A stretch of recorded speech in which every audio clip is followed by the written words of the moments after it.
Hello, and welcome to the Bitcoin Butlers podcast. In this episode, we will be covering best practice number 2, storing your Bitcoin in a multi-sig wallet. I have with me my good friend and business partner, Matt Burke. How's it going?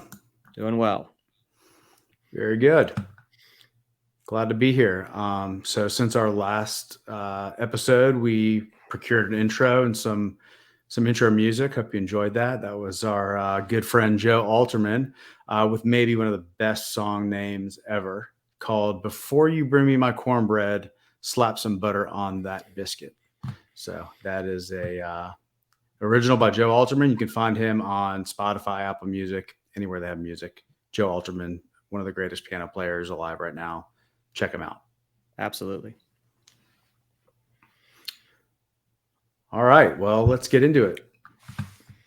Do you want to recap, Matt, the best practices for us quickly, please? Yeah, I think that's a good idea. So last time we talked about the first best practice, which is buy Bitcoin from a reputable exchange.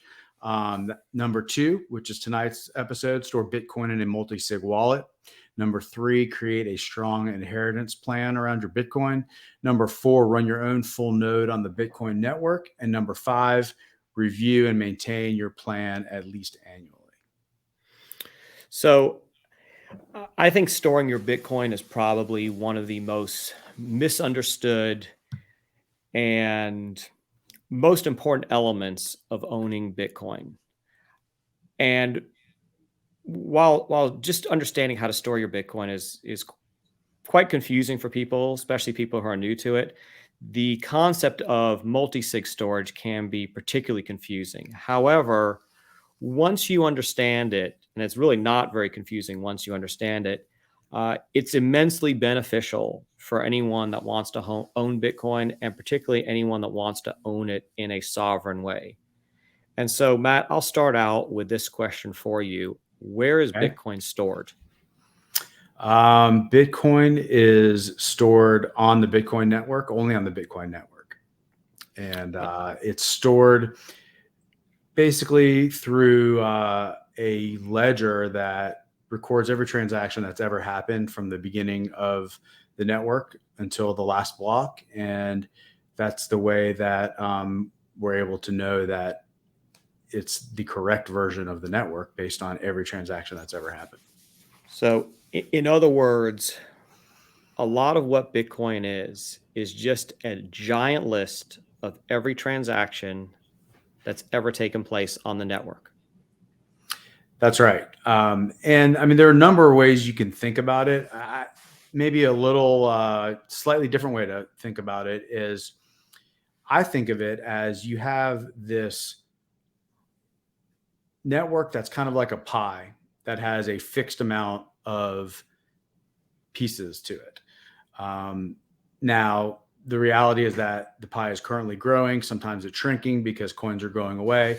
But effectively, if you own any Bitcoin, you have a small share of that pie that is made up by the entire network. And I think that's, for me, an easy way to think about it, that there will be 21 million Bitcoins. You can divide each of those 21 million Bitcoins into 100 million Satoshis.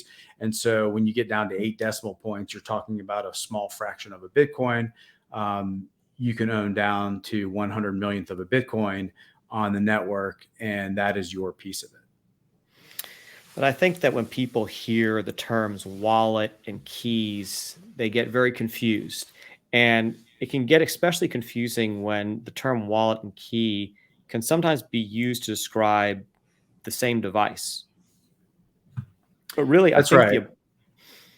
But really, I think the important thing to realize here is that you never really take any kind of physical possession of Bitcoin in any way. Bitcoin sits in one place and only one place, and that is on the Bitcoin network.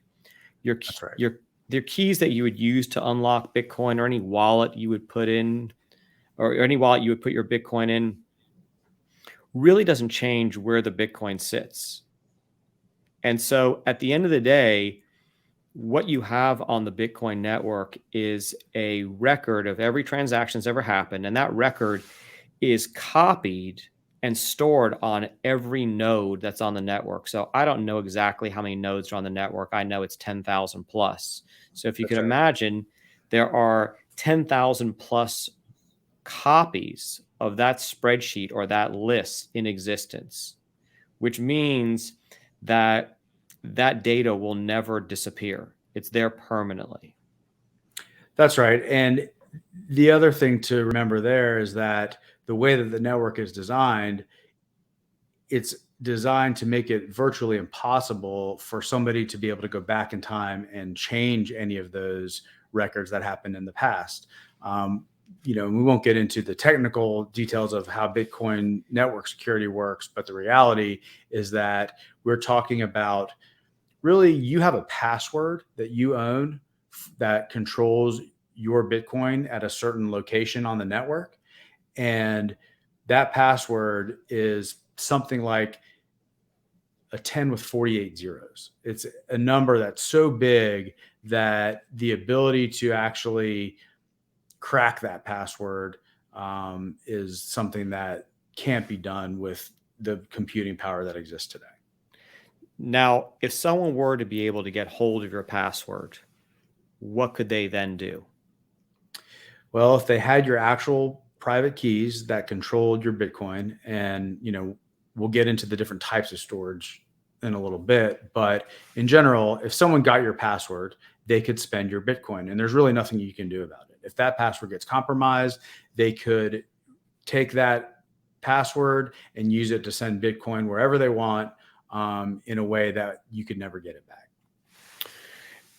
Absolutely. And that's why it is so critical that you store your password correctly. So for a lot of things I think we're going to talk about in this episode, much of it really just comes down to not how you're storing your Bitcoin, but how you're storing your Bitcoin password. That's right.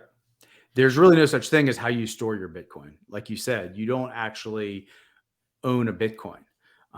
You own a password to verify your portion of the supply of that's on the network. Right.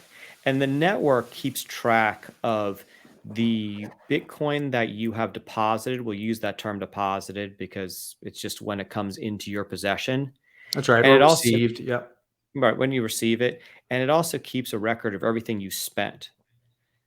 So, similar to a bank balance where you deposit money into a bank and you may write checks or have other transactions that come out of your account, and the net result, your bank balance is the net result of everything you've deposited in the bank and everything you've spent.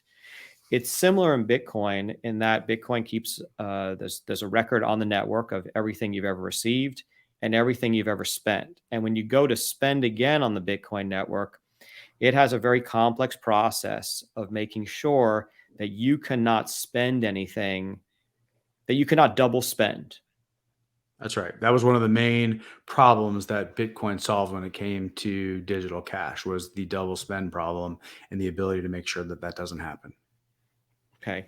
Now, there's a type of wallet that I know people know about, and I'm hoping, Matt, you can put a picture up on the screen of what they call a hardware wallet, which is also used with the term of cold storage. So in that picture, we have an example of the Trezor wallet, which is one of the widely used hardware wallets. That's right. It's a This is little, the Trezor One. okay, that's a Trezor One. It's got a little screen, two buttons on it, and it plugs into your computer via a USB cable. That's right. And there's also a product made by Ledger that is widely used. It almost looks like more like a USB There you go. jump drive. And we have the Ledger up on the screen now. And so people get confused. People think that if they use a device like this, that their Bitcoin is actually stored on that device. That's right. And admittedly, when I first started using hardware wallets, I didn't quite understand Bitcoin enough to really knew what that meant. I thought for some period of time that I was actually storing the Bitcoin on the device. And so I needed to lock it up really securely, because if someone stole it, then, they could get my Bitcoins off of the wallet. Well, that's not how it actually works. Really, that device contains your password in a way that only the device can access it. Okay, now I'm going to make it more confusing. Doesn't that device also contain a wallet? Well, a wallet is really just a collection of addresses that you designate.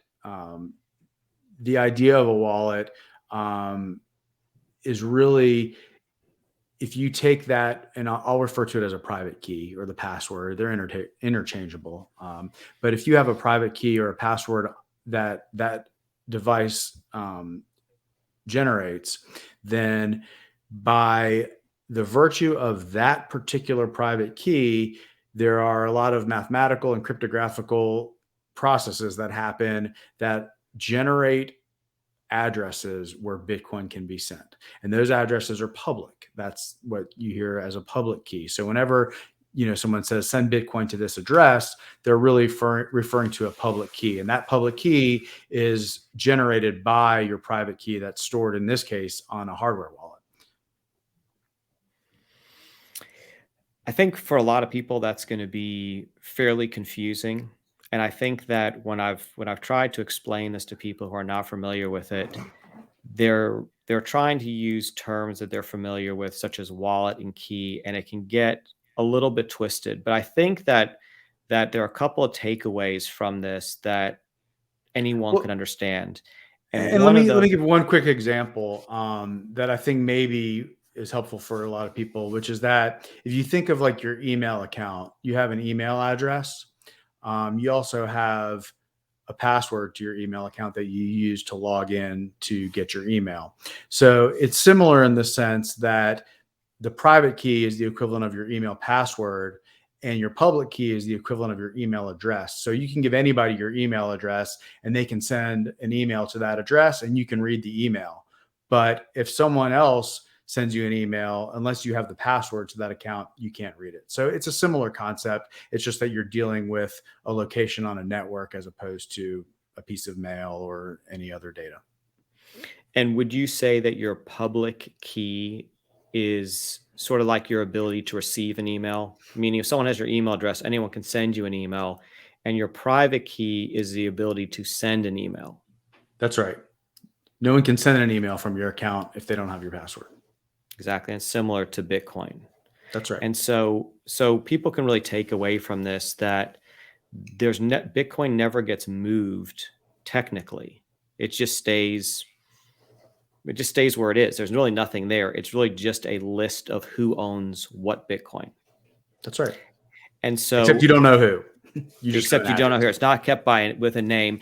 And so what multi-sig is a way to make it more difficult to spend your Bitcoin. If we want to use the analogy of the email, we're going to make it much more difficult for someone to be able to use your email or send an email from your account without your permission. We're going to set up a very hard password and a difficult barrier for people to get past in order to log into your email, right, and send something. So we want to protect people from being able to log into Bitcoin with your password, because if they log in or if they enter your password into the Bitcoin network, all your Bitcoin is under their command, for lack of a better way of putting it. Meaning, if someone has your private key, someone has your password to the Bitcoin network, you have no control over what they may do with it.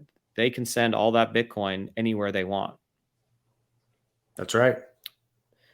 There are no other permissions. The permission for the Bitcoin network is the password. But there are ways to set up, and we're going to discuss that here in just a second. There are ways to set up what are essentially multiple passwords that need to be grouped together in order to create your special password. And that's what we call multi-sig. So let's back up and just talk about storage in general. And I know we talked about it a little bit last week when we were talking about Bitcoin exchanges. And let's just assume the starting point of this is that you're going to get your money off of the exchange if it's sitting there. There are cases where you might want to keep small amounts there, but what we're talking about here is cold storage. So if your Bitcoin is sitting on an exchange, if you bought it, through an exchange and you never removed it to some sort of cold storage, then that's something that you really should consider doing, because your Bitcoin is exposed in that case. So we really like people to stay away from, number one, keeping it on the exchange. Number two, using any type of hot wallet that's connected to the internet. It's really not that different than if it's on the exchange in that case, but in either way, it's subject to hacking, it's subject to seizure, it's subject to really anything, in the same way that a bank account or a brokerage account would be. That, if somebody goes to your exchange and your Bitcoin is being held by the exchange, it's not truly in your custody. So let's talk about the different types of storage, but let's focus on cold storage. Okay, well, let's get into. I think I like to go through what I call the mailbox analogy, and I think that helps Yep. some people out. So we're going to run through the different types of mailboxes you might have, and hopefully people will understand the different levels of Bitcoin security, and we'll get to why multi-sig is so important. So the thing you just mentioned earlier is keeping your Bitcoin on an exchange. So let's imagine that we had a mailbox, and people were going to deposit gold coins into your mailbox, and whoever Mm-hmm. had possessions of the gold coins, and also whoever possession of your mailbox, had possession of those coins. So if someone was able to open your mailbox, those coins are theirs. There's no undo button or anything like that. If they get possession of them, it's not It's game possession is over. 9/10 of the law there. It's possession is 10/10 of the law. They are their coins. So you're going to want to protect those. So keeping your coins on an exchange is like having a mailbox that might be set up at, let's say, a UPS store, the post office, somewhere that's not on your physical property. And with that, if let's just say it's at like a UPS store, if the owner of the UPS store decide to open up every mailbox or every post office box that they had there, they have the master key. They can do that, and they can take Mhm. out of there whatever you may have in there. Also, if that same owner of that UPS store has been involved in any kind of nefarious activities and the authorities come in there, they can seize everything that's there. That's So right. storing your Bitcoin in exchange really means that the custodian of that exchange, or the owner of that exchange, has the ability to take your coins. It has the ability to you potentially at risk for being punished for any nefarious activity that they may be involved with. And we've seen situations in the past. I think there was a situation in Turkey 5, 6 months ago Hmm. where the owner of that exchange fled with like about $2 billion worth of Bitcoin. Yeah, he just shut it down and stole the coins and skipped town. But if we go back to the mailboxes, if someone was going to give you gold coins that had significant value, you wouldn't want to store them in a place where you couldn't physically have access to them. Right. Bad idea. It's a bad idea. And really, in a lot of ways, I like to think of that as like a Bitcoin IOU. It's not real Bitcoin. It's not real Bitcoin until you have possession of the key to send it. That's right. I mean, we talk a lot about the idea of Bitcoin being sovereign money, and what does that mean? And really, one of the key aspects of that is it's not sovereign money if you don't have full and total control over it. That's kind of what sovereign means. So, the idea that you would entrust a third party for large amounts of sovereign money is really kind of an oxymoron. It's also generally you're not getting your real value out of Bitcoin. If you don't take your own possession of it, you're missing out on some of the real magic of Bitcoin. So with that, let's move on to the next type of storage where you are moving up to cold storage. And so with that, we have a mailbox that instead of it being at a UPS store or the post office, this is a mailbox that actually sits on your property. Right. And with that, you have the only key to that mailbox. So you are free from the risk of the owner of the UPS store. You're free from anything that might happen where you don't have physical possession of it. But even with that, even with you having it in cold storage and having it stored on a Trezor or a Ledger or Cold Card or any of the other hardware solutions that are out there, there are still some significant risks with not using it in multi-sig. And Matt, I'm curious what you think some of those risks are.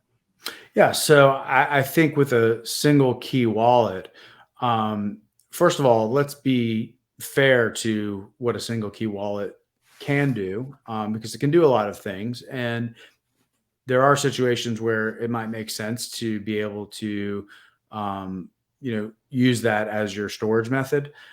But for the most part, it does create a single point of failure. And what I mean by that is that if you lose that password, um, or if somebody else gets that password, there's a good chance they're going to be able to do something with it that you don't want them to.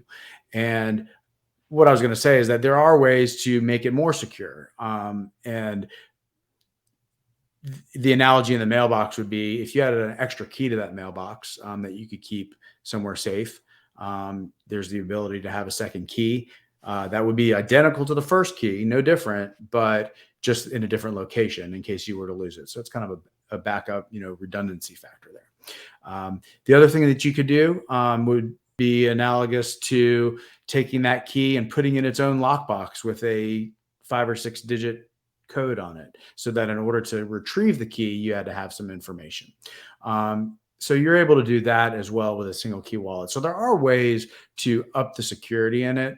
The problem is that it's still a single device, and somebody has to know how to retrieve the assets that are on that device in a pretty technical way if they're going to be able to get to that Bitcoin, if they need to. Now, whether or not they're supposed to is a different conversation. But when we talk about, inheritance planning and things like that, where you want to make sure that families have the ability to get to assets after somebody passes away, a single key really does create the ability for somebody to just access all of that Bitcoin without any checks and balances in place.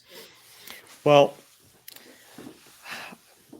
one of the issues that I have with a single hardware device are the seed words. So if you're going to have this single hardware device, there are going to be 12 or 24 words that you need to write down in order to be able to restore that device should something happen to So, it. and let's stop there for a second, because if somebody's watching this and doesn't own one of these devices and isn't really sure what we mean by a seed phrase, let's just give a quick overview of that, which is that any wallet can be backed up by using a phrase of words that are in a specific order. And those words come from a list. It's called the BIP39 list. It was a change to the Bitcoin software that happened several years ago. And it's a list of 2,048 words. And every wallet that could possibly exist can be derived by using the combination of those 2,048 words, 24 of them in a specific order. Again, going back to, the large numbers and the amount of addresses and wallets that are able to be generated, given the fact that we've got such a huge password. Those 24 words, create some enormous number of potential wallets in the world, and the ability to guess one of them is, not something that's really going to be easy for any computer to do, much less a human. No, it's completely unrealistic. But so on the simple side of that, when you set up one of these devices, you write down, let's just say 24 words. and you have to keep those words somewhere. And you may need those words in order to recreate your wallet.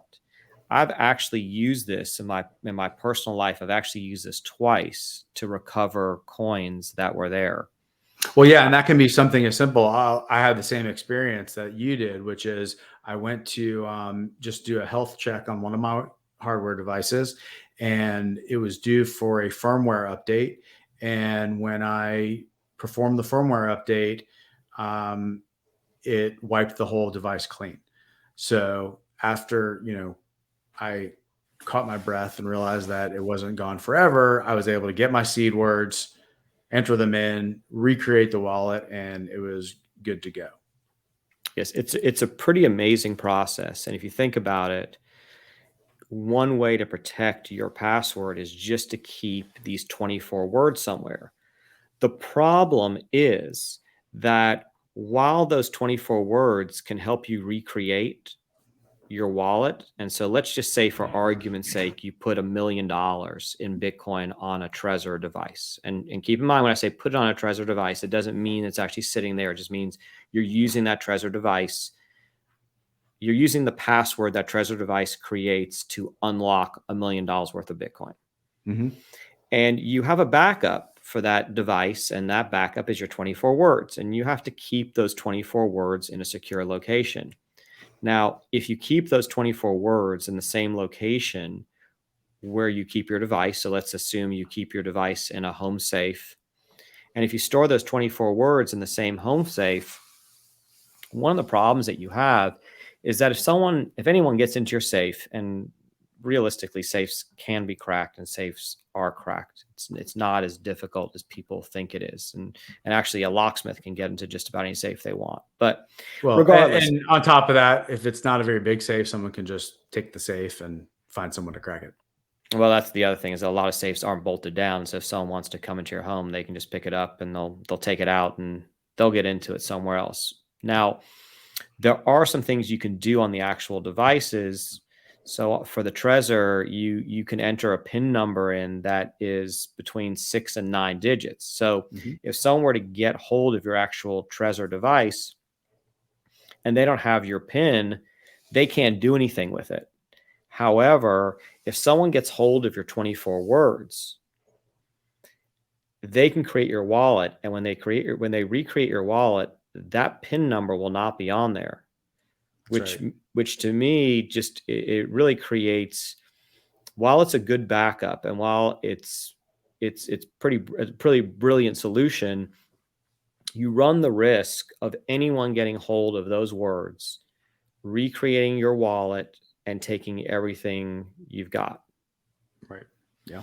And it's not necessarily that is a poor way to store the password to your Bitcoin. It's not a terrible solution, but there is a better solution out there, and we're going to start to explain that, and that's called multi-sig. So the first mailbox we have is at the post office or the UPS store. We don't have any control over it. The coins that are in there can be confiscated very easily. The second type of mailbox we have is one that sits on our property. We have a key, and we can have backup keys to it, which is far more protective. But the next type of mailbox is one that instead of needing one key to open, requires 2 keys to open. And in that setup, you're going to have, you need to use a minimum, or you need to use 2 keys and only 2 keys. But for multi-sig, you have a total of 3 keys that can be used. Well, and let's clarify that a little bit, because it's really, without getting into some of the do-it-yourself solutions that are a little more technical, you can realistically have any number of keys out of any number of keys. And I believe, I've never seen anything really more than about 7 keys, but 2 of 3 is a pretty common setup. 3 of 5 is somewhat of a common setup. When you get into things like, corporate treasury and much more highly governed types of asset management, then you see things like 4 of 7, where you might need to have, a board level approval in order to be able to spend Bitcoin. So there is really a wide range of options in terms of multi-sig, but really the solutions that we're talking about for, most people to store their Bitcoin on, it's going to be a 2 of 3 in most cases, and in some cases 3 or 5. Absolutely. But I stratify each of those. I think 2 of 3 multi-sig is one level. And I think the level above it, which we'll get into, is 3 of 5. And then the level above that I would put as other, because there are lots of solutions. You can have like a 4 of 7, a 11 of 15. It can be sort of an We're infinite not going to get into combination. all of that.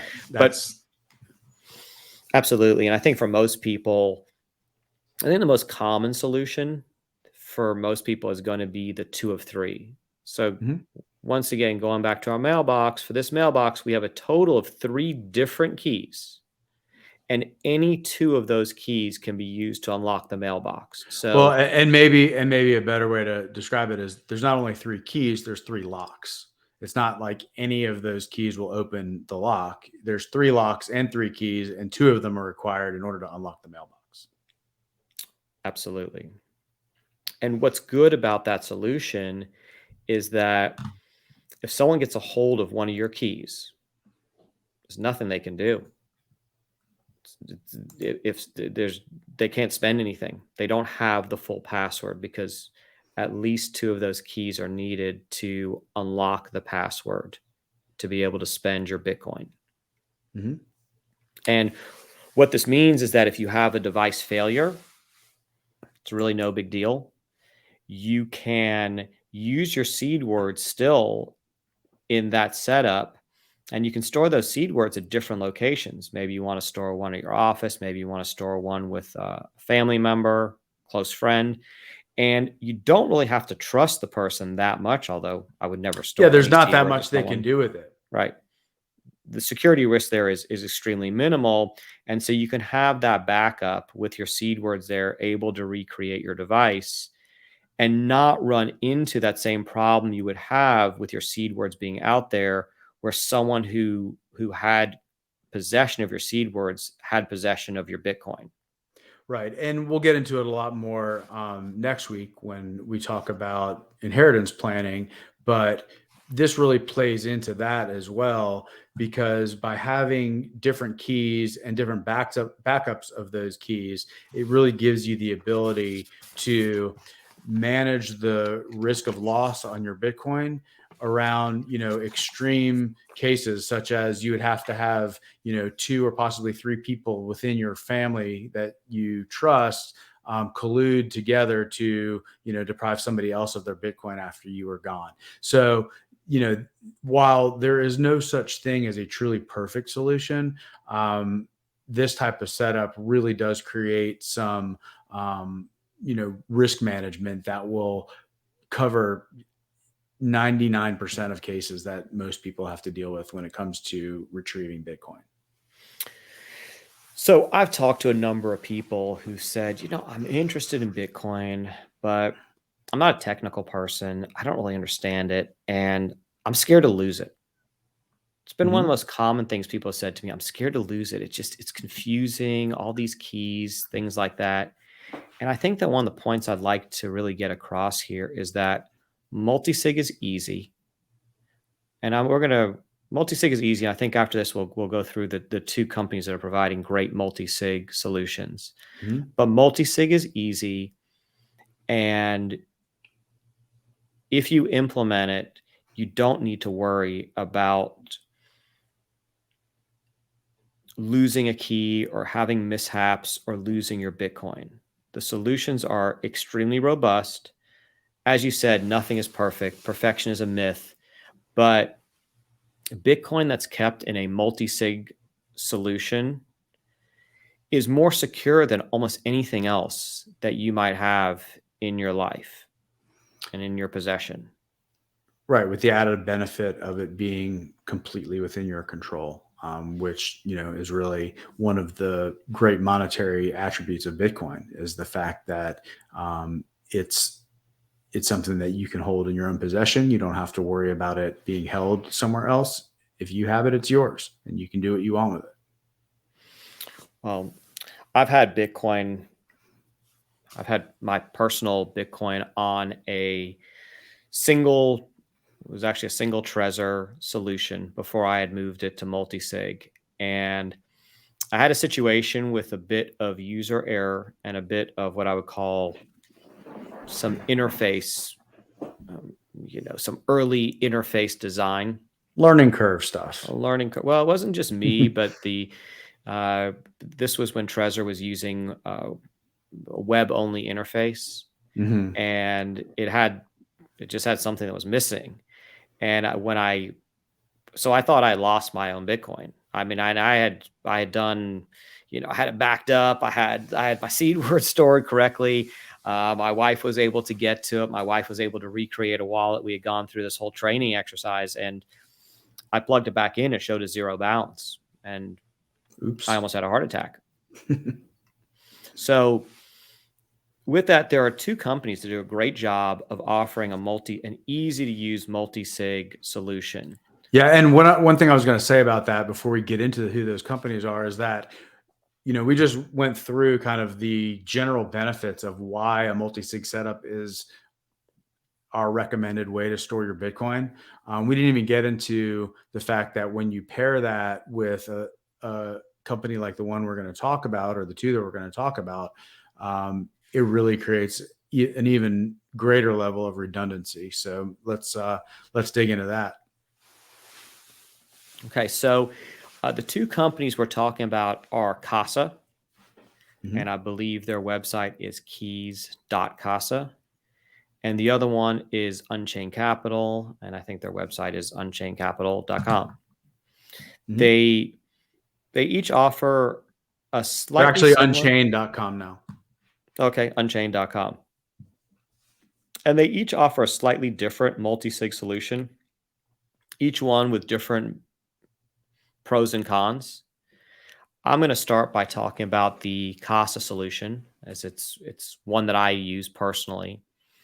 And for my Casa Gold package, I have 3 keys. My first key is my phone. There's actually a private key on my phone. My second key is a Trezor wallet or Trezor device. And the third key is Casa. So if I want to spend my Bitcoin, I can either get my Trezor, connect it to my computer, and use a combination of that with my phone, the Trezor being one key, the phone being the second key, and I can spend my Bitcoin.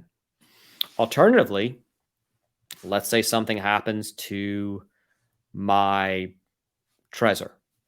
I'm able to contact Casa, and Casa can use their key that they have for me as one of my keys, and I use my phone as the other key.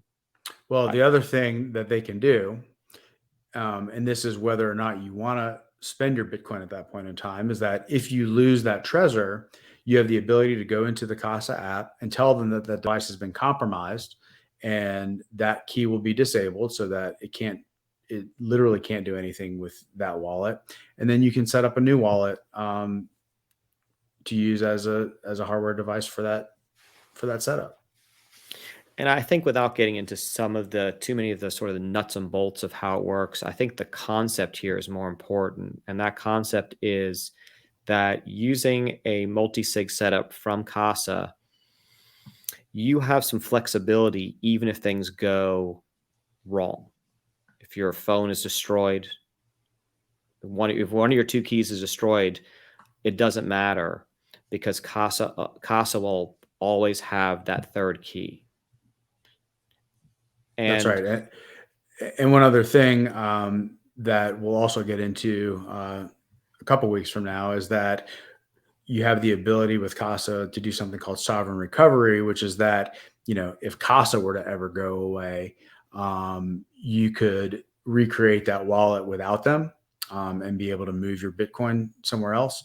But that also allows you to set up a watch only wallet if you're running your own Bitcoin node to where you can use the blockchain that's been downloaded to your hard drive to kind of corroborate what Casa is telling you that you have. So that's another level of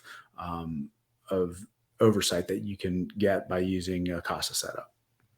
And I think just to maybe try and simplify that a bit, it means that you don't have to trust Casa in this process. There's a way for you to verify the balance on the Bitcoin network independently of what Casa tells you is in your wallet. So Casa is going to tell you you have, let's just say, 3 Bitcoin in your wallet, but you can actually go create what's called a watch-only wallet on the Bitcoin network and see if the Bitcoin network is telling you that you actually own 3 Bitcoin. That's right. And that's really, many of the critics of something like Casa will say that, oh, well, it's a trusted third party and you don't want to have trusted third parties in the Bitcoin world. And, that may be true to some extent, but there is a workaround. They only have, that one key that gives them the ability to do nothing with your Bitcoin.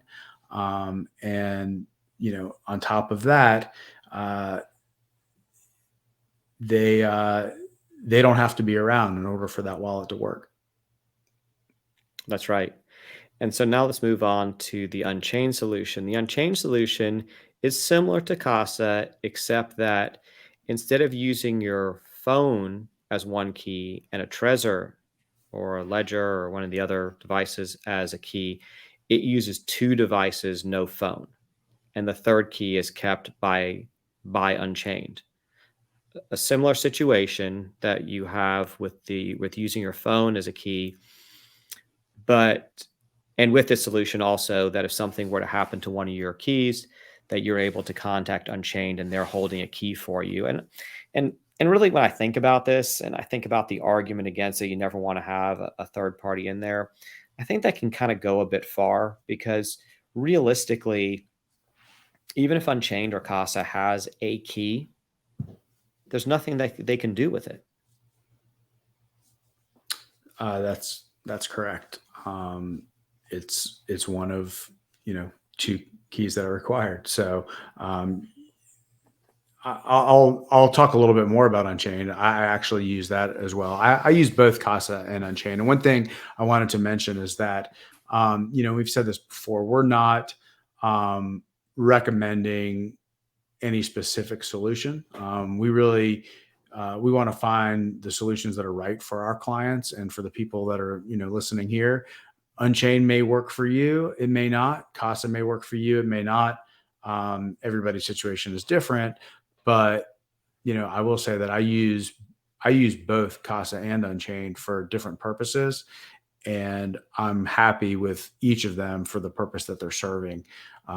One thing I really like about Unchained is that they have the ability to kind of create wallets within your wallet. So they use this concept of vaults, where you can set up a vault that's any combination of 2 keys, and even to the point where you can have 2 keys that will unlock one vault, and then you could have a second vault where maybe one of the keys is the same and then there's a different key, because maybe you want somebody else to be able to access that Bitcoin in a certain situation. So I like the flexibility there. I think that there's something to be said for the convenience of having one of the keys on your phone like you do with Casa, but I really like both. I use Casa for another one of my wallets. I have a gold account there where it's a 2 of 3 setup, and it works great. I mean, there's very little to do with it other than, I like to do a health check on the keys periodically just to make sure that everything's working. But with both Unchained and Casa, if a key breaks, you tell them it's broken. I know one thing I really like about Unchained is that they have the added protection of video verification. So if you set up a vault in Unchained and you've got Bitcoin in that vault in a 2 of 3 multi-sig setup, you can set a threshold that says, okay, if I want to move more than 10% of this Bitcoin somewhere else, I have to verify it. And what they do is you record a short video. I would say, hi, I'm Matt Burke, and today is whatever the date is, and I'm verifying myself. And then if you wanted to move, say, half of your Bitcoin to somewhere else, in order to do that, you would have to upload another video that would just be you saying basically the same thing. And then they can compare the two videos, make sure that it's really you, and allow the transfer to happen. So, there is a value add there that puts some control in place, even in addition to the fact that you've got these multiple keys that really keep everything secure. Okay. So let's say I don't know much about Bitcoin. I know I'd like to own some. I don't really feel like studying it. I don't feel like reading much about it. I just want to buy it and store it in a way where I don't have to worry about it. So I go to read best practice number one. I buy from a reputable exchange. I now have, let's just say, $10,000 of Bitcoin. Okay. Mhm. But I don't want to lose it. And I don't understand. I really don't understand what multi-sig is. I understand that it's more secure than the other things. I understand that it's what Bitcoin Butlers recommends. And I'm going to follow the guidance and I'm going to put it in one of the either the Unchained or the Casa 2 of 3 multi-sig solution. So it's in there, but I still don't really understand what I've got. And my question to you is, what are my risks? I don't know anything. I don't really want to know anything, but I just want to make sure that whatever fiat money I converted to Bitcoin is going to be there when I want it. So if I put it, let's just say, in the Unchained solution, what do I have to worry about? Well, again, I think the biggest risk is that Unchained may not be around forever. I hope they are. Wish them the best of luck. But companies come and go, and so I think that with any multi-sig setup where you have a third party holding one of your keys, to me that's the initial consideration. Who is this company? Are they going to be around? I think based on what these two companies are doing in the Bitcoin space and the level of talented people that are involved there, that they got a good chance of sticking around. So I don't see that personally as a huge risk, but it's still a risk. And just like with Casa, where you have the ability to go in and monitor your coins directly on the network, you can also do that with Unchained. There's a couple ways to do it. They have a software that kind of runs under the hood called Caravan, which is really its own multi-sig software code. And you can set up your wallet as a watch-only wallet, either through Caravan, or you can use, I do it through a wallet called Sparrow, which is an app that you can download that you can connect directly to your node. And it's similar to Casa with the watch-only wallet. It's just that you have to use a separate piece of software, but it is connecting directly to your node and to the network through your node, so that that there's no intermediary between you and the blockchain when you're looking at those balances. So that's one risk. Unchained's gone. How do I see what I've got?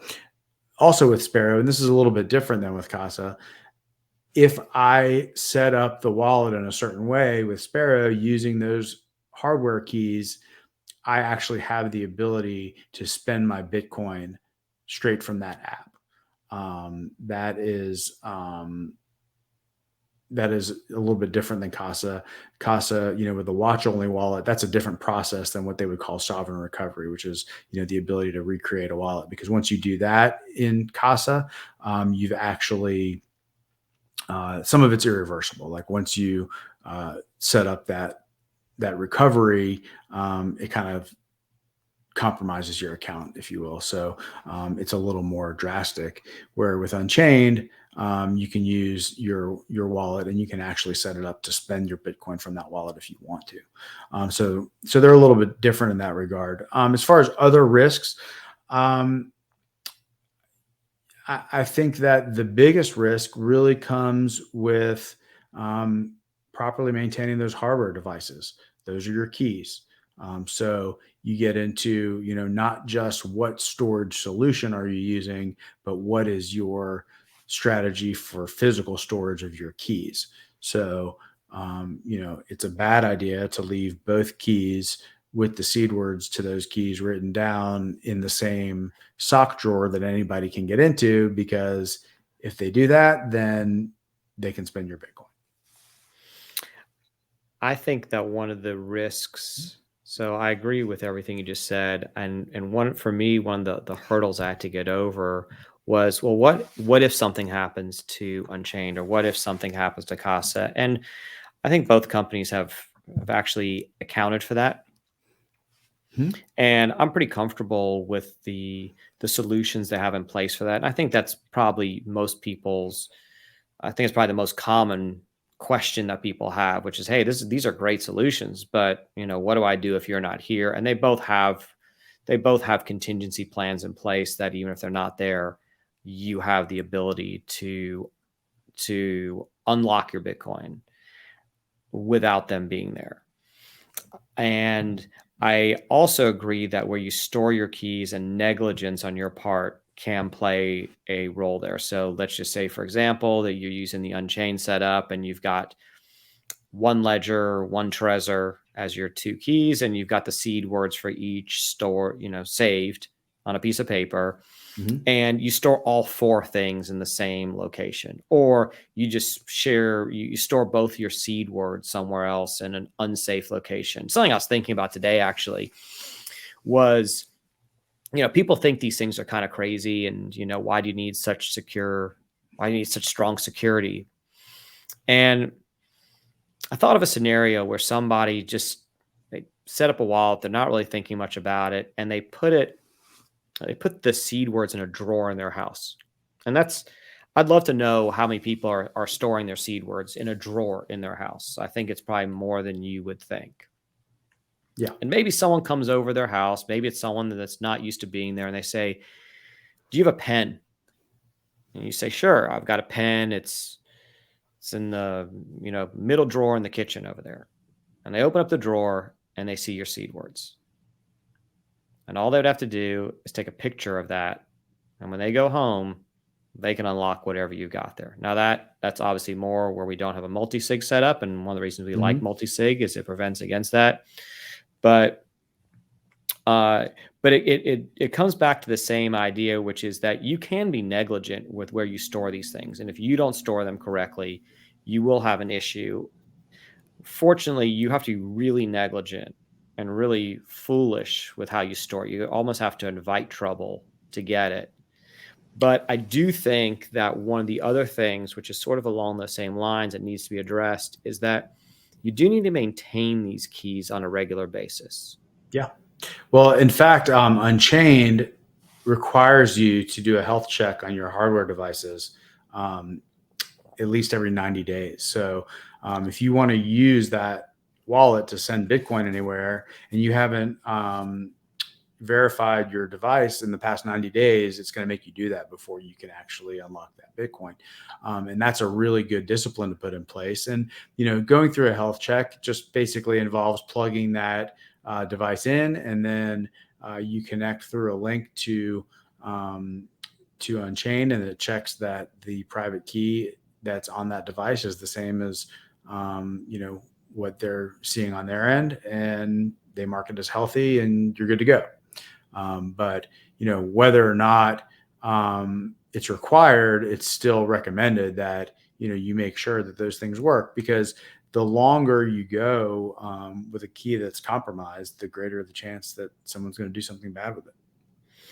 Yeah, and I also think that it comes back to the first question, which is what happens if something happens to Unchained or to Casa. And if you're testing your keys at regular intervals, let's say it's 90 days or even every 6 months, you're going to reconnect with those companies. You're going to see what's going on. You're going to get a level of comfort.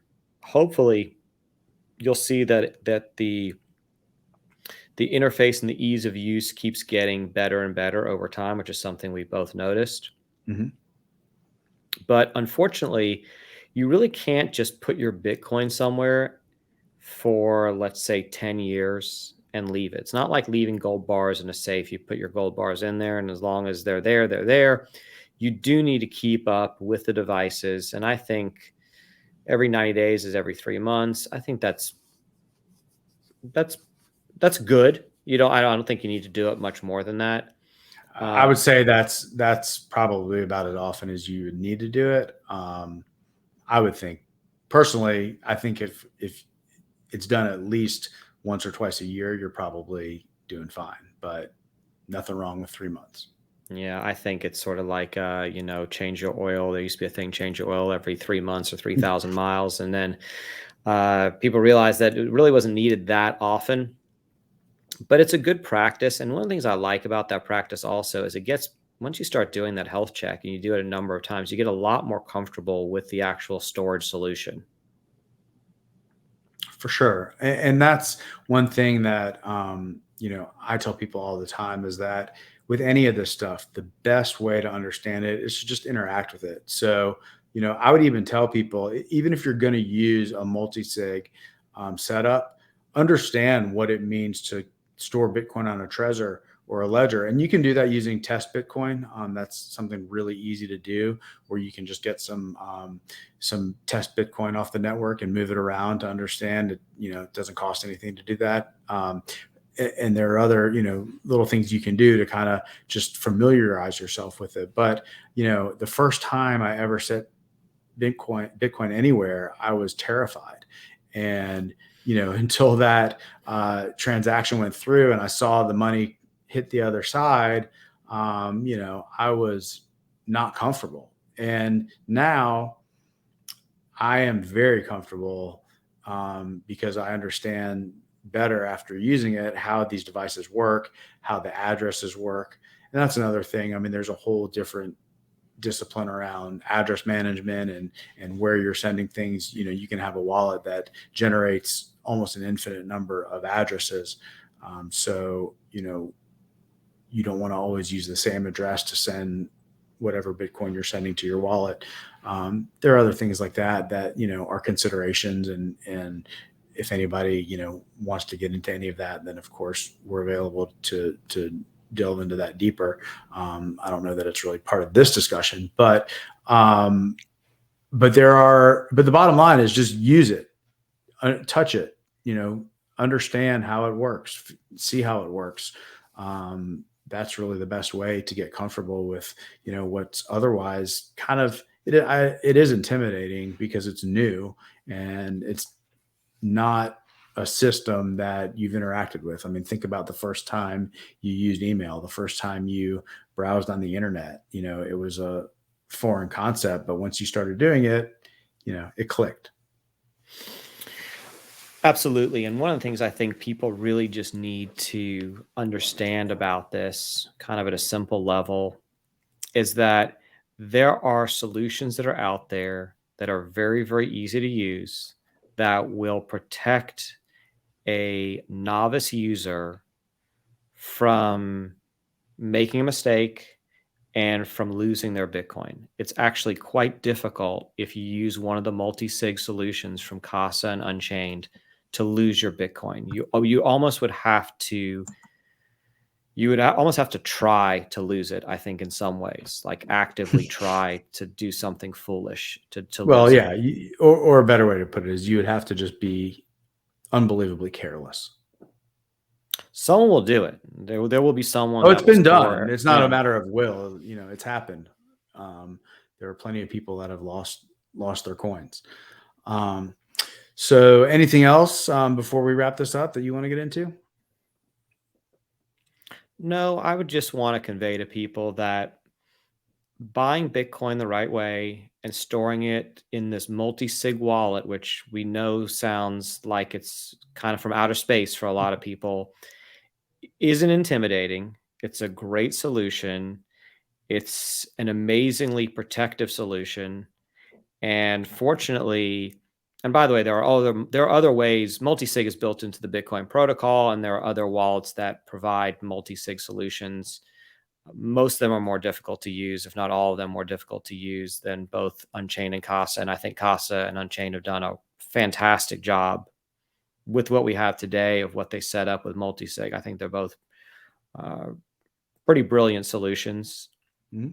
And I will tell you that I've stored my Bitcoin in other ways, and I had some anxiety having it stored, even though everything was okay, and even though I had it backed up the right way, and even though I was being cautious and thoughtful, the feeling that I got when I had my Bitcoin in a multi-sig solution after having it in the other cold storage was significantly better. And it's something that I just don't really worry about anymore. That once I put it in multi-sig, I'm just not, I just don't have that anxiety that I had before of, what if this and what if that. I feel very comfortable and I sleep well at night knowing that I have protected my Bitcoin in a thoughtful way, and that the number of things that would have to go wrong for something to happen to it are really just not worth calculating, because the odds of something happening are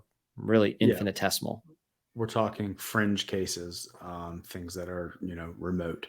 Um, the other thing, and this will be a good segue into next week's episode, is that using a multi-sig setup and having those keys dispersed in the right way with the right people really helps you put in place a robust inheritance plan. And best practice number 3, which is to create a strong inheritance plan for your Bitcoin, will be our topic next week. This is really, the heart and soul of what Bitcoin Butlers is doing. A lot of the things that we were talking about are done with this inheritance planning in mind. We also recently released a sovereign inheritance planning guide, which is a roadmap for people to put a plan in place, whether they own Bitcoin, other digital assets, or analog assets. It doesn't matter. But we'll get into that a little bit more next time, and we'll talk about how a multi-sig setup kind of plays into the ability to create a roadmap for your heirs to get to your assets if you were to pass away. Sounds great. And with that, how can people reach us? All right, so we are on Twitter at btcbutlers.com. I'm sorry, at BTC Butlers on Twitter. btcbutlers.com is our website. You can email us at info@btcbutlers.com, or you can DM us on Twitter. We are available to answer any questions. If there's anything that we talked about in this episode or in any other episodes that you feel like we could help you with, we'd love to hear from you. So with that, we're going to sign off, and we will see you next week when we talk about inheritance planning. Thank you, Matt. Thank you. Be well. Talk to you soon, Mike.